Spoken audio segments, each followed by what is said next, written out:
TAVI je naziv, praktično engleski, za perkutenu transkatetersku implantaciju aortnih valvula i to je metoda koja pripada toj novoj delu interventne kardiologije lečenja strukturnih bolesti srca. To je nešto što je krenulo da se razvija u poslednjih 10 godina, konkretno ova implantacija veštačke aortne valvule je krenula tačno pre 10 godina, znači da bi se pre jedno 6-7 godina krenulo da onako u većem broju zemalja se radi, tako da evo i mi smo sada krenuli da radimo tu implantaciju aortne valvule sa prvim pacijentima, tako da je ovaj metod gde smo, da kažemo, negde u toku, malo smo zakasnili, hteli smo ranije, ali uspeli smo da dođemo s obzirom na cenu ovoga i celu pripremu, znači za rad na ovim bolesnicima koji nije lak. Znači, radi se o bolesti koja se zove aortna stenoza i aortna stenoza je bolest koja ima sve više i više kako pacijenti stare.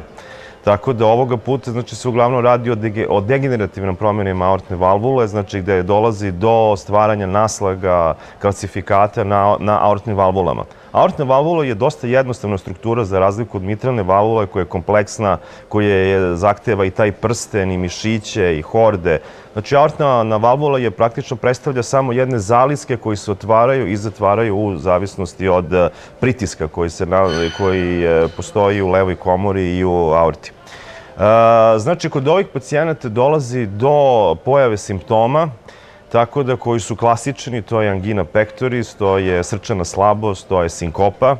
I ovo su neki simptomi koji, da kažemo, se preklapaju sa koronarnim bolesnicima, tako da neka dijagnoza nije laka, međutim, dijagnoza se lako postavlja na osnovu ultrazvučnog nalaza. I ova dijagnoza, znači, i ova bolest, znači, jezda kardiološke bolesti generalno, da kažem, pripadaju, da kažemo, po znacima navoda, finim bolestima, znači, ovo je bolest koja ima praktično malignu prognozu. Tako da ovde kada se javi srčana slabost, kada se javi sinkopa, znači ti pacijenti imaju dosta lošu prognozu i veliki broj njih u roku od 2 godine umire. Tako da je umiranje, znači kod ovih pacijenata posle 2 do 3 godine koje razviju sve te simptome je preko 50%. Znači što znači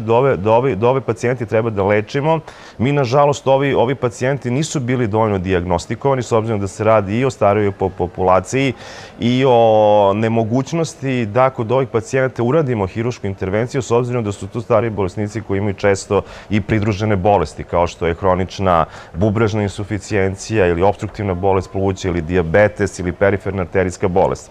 Znači, ovo je metoda koja se originalno razvila kod onih pacijenata koji nisu hiruški kandidati. Znači, bolest se leči tako što se kod ovih pacijenata idu na kardiohirurgiju i kod njih se stavlja i implantira, znači, veštačka aortna valvula i to je intervencija koja ima dobar uspeh. Međutim, i kod ovih pacijenata, što su pacijenti stariji, to je mogućnost, znači, mortaliteta, smrtnosti kod ovih pacijenata je već što su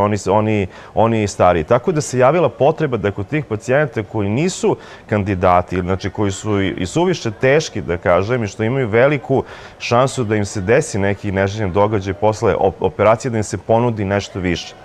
I, znači, ova je metoda koja je pokazala dobre rezultate, znači, kod pacijenata u prvoj fazi koji nisu bili kandidati za srčanu hirurgiju i to je čuvena partner studija, znači ta kohorta partner B je pokazala da kod ovih pacijenata u godinu dana oni pacijenti koji se porede, znači kojima ništa nije rađeno zato što su hiruzi njih odbili i oni pacijenti kod kojih je stavljena našim, znači perkutenim putem aortna valvula su imali bolje preživljavanje u odnosu posle godinu dana i posle 2 godine. Međutim, s obzirom da su bili ti jako dobri rezultati u toj partner B studiji, u tom delu, onda je proširena, znači, indikacija za ovu intervenciju i na visokorizične kardiohiruške pacijente. I, znači, to je partner A studija koja je pokazala, znači, da ovi pacijenti, znači, da je praktično da je podjednako dobra i implantacija aortne valvule perkutenim putem, koliko je hiruška intervencija kod pacijenata, znači, koji su visokorizični, tako da sada sa nekog vrlo relativno malog broja pacijenata kod kojih se ovo radilo, sada imamo, znači, i grupu pacijenata koji su visokorizični. Inače, sama procedura, znači TAVI procedura, ona se radi u sali za kateterizaciju, zahteva timski pristup, znači prisustvo i anesteziologa i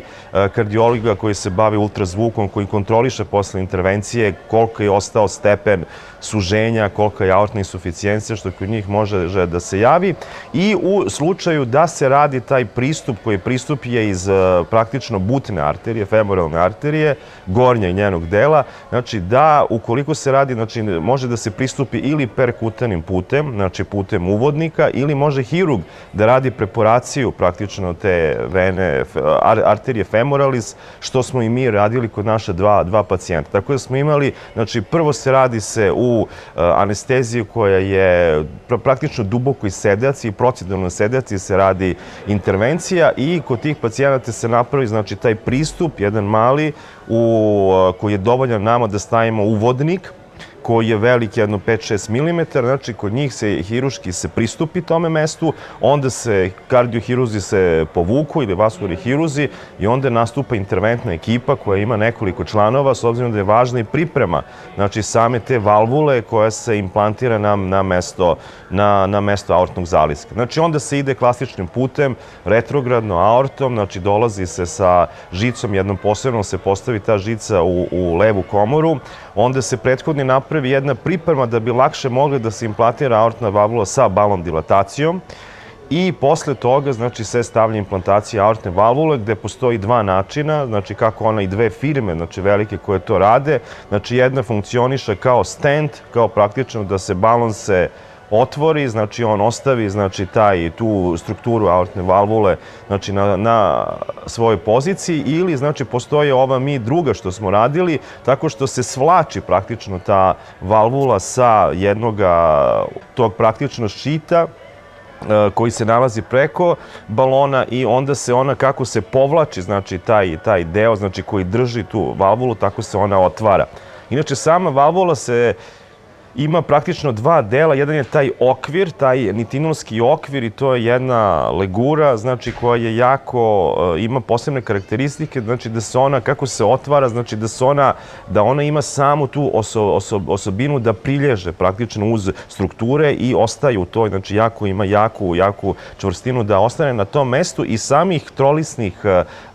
trolisnih zalistaka koji su jako tanki, koji se rade ili od svinjskog ili od goveđeg perikarda. Znači, ovi su, ja mislim, svinjski perikard da se radi zato što je on nešto tanjije nego goveći perikard, znači i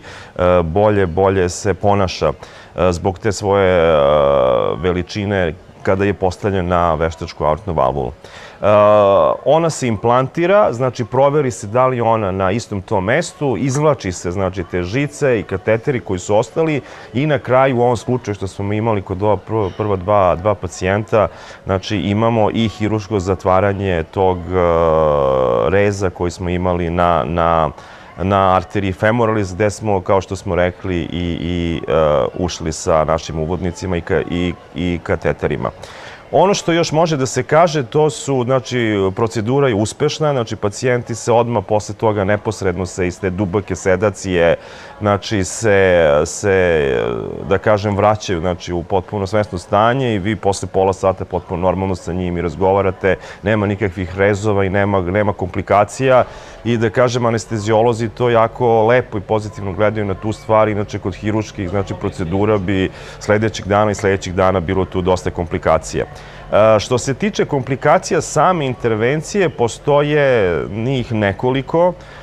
koje su na svu sreću, znači, u takvim okvirima koje ne predstavljaju problem za ovu intervenciju, šta više, znači, one su takve da dolazi, znači, do što veće primjene, znači, ove metode stavljanja perkutanim putem aortnih valvula. To je da kod tih pacijenata može da nastane poremećaj sprovođenja, znači, koji mogu da se javljaju obično se javljaju tokom 24-48 sati, tako da ti pacijenti moraju da imaju monitoring Znači, posle se prevode ili u intenzivnu negu, bilo kardiohirušku, bilo našu kardiološku. Znači, druga stvar što je na svu sreću vrlo retko. U početku je bilo toga više, međutim, sa tehničkim razvojima ovih da kažem, valvula, znači, one su se smanjile, to je moždani udar. Znači, moždani udar se javlja u 2 do maksimalno 5% po najnovim istraživanjima, prosečno tako negde 2,5 do 3, što je komparabilno sa hiruškim